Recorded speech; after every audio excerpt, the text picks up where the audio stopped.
Hi hello உறவுகளே, எல்லோரும் நல்லா இருப்பீங்கன்னு நம்புகிறேன். இன்றைக்கி நம்ம வீடியோவில் என்ன பார்க்க போகிறோம் அப்படின்னா, இன்றைக்கி வந்துட்டு நம்ம வீட்டில் பிரேக்ஃபாஸ்ட் என்ன அப்படின்னு பார்த்துடலாம். இன்றைக்கி பிரேக்ஃபாஸ்ட் வந்து சண்டே அப்படிங்கிறதுனால இட்லி தான் ஊற்றியிருந்தேன்.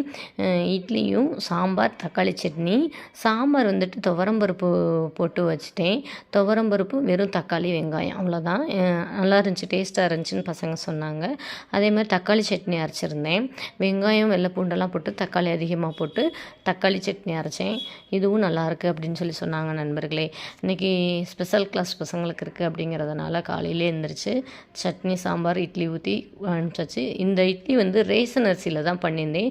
துணியில் துளி கூட ஒட்டலை நண்பர்களே. சூப்பராக இருக்குது இட்லி. பசங்க சூப்பராக பஞ்சு போல் இருக்குமா, பூ மாதிரி இருக்குமா அப்படின்னு சொன்னாங்க.